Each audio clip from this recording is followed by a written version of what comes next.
హైదరాబాద్ పటాన్చెరు నియోజకవర్గంలో కాంగ్రెస్ పార్టీ నుంచి బీఆర్ఎస్ పార్టీలోకి భారీగా చేరికలు కొనసాగుతున్నాయి. పార్టీ సీనియర్ నాయకులు బాలరెడ్డి ఆధ్వర్యంలో బొల్లారంకు చెందిన Congress party social media coordinator MD ఆరిఫ్తో పాటు మరో 25 మంది సభ్యులు గులాబీ గూటికి చేరారు. సభ్యులకు గులాబీ కండువా కప్పి పార్టీలోకి ఆహ్వానించారు హరీష్ రావు.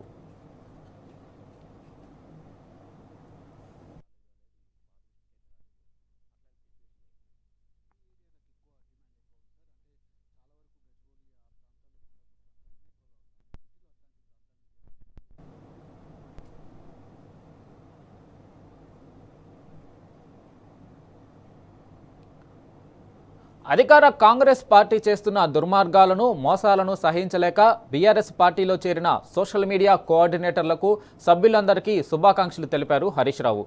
రాష్ట్ర యువతను కాంగ్రెస్ ప్రభుత్వం తీవ్రంగా దగా చేసిందని మండిపడ్డారు. ఎన్నికల ముందు అమలు కాని హామీలిచ్చి అధికారంలోకి వచ్చాక నిట్ట నిలువున ముంచిందన్నారు. జాబ్ క్యాలెండర్ లేదు, కొత్తగా ఉద్యోగాల కల్పన లేదు. కాంగ్రెస్ చెప్పిన 2 లక్షల ఉద్యోగాల హామీ పూర్తిగా బోగస్ అని తేలిపోయిందని అన్నారు హరీష్ రావు. యువతతో పాటు రాష్ట్రంలోని అన్ని వర్గాలను కాంగ్రెస్ ప్రభుత్వం వంచన చేసిందన్నారు. ఆసరా పెన్షన్లు పెంచలేదు, 1 కోటి మంది మహిళలకు 2500 ఇవ్వలేదు, రైతన్నలకు ఇచ్చిన మాట నిలబెట్టుకోకుండా దారుణ మోసం చేసిందని దుయ్యబట్టారు. రేవంత్ ప్రభుత్వ తీరుపై ప్రజల్లో తీవ్ర వ్యతిరేకత ఉంది. సోషల్ మీడియాలో యాక్టివ్గా ఉండే యువత ప్రభుత్వ వైఫల్యాలను ఎప్పటికప్పుడు ఎండగట్టాలని పిలుపునిచ్చారు హరీష్ రావు. ప్రస్తుత రాజకీయాల్లో రాణించాలంటే సోషల్ మీడియాలో యాక్టివ్గా ఉండాలని సూచించారు.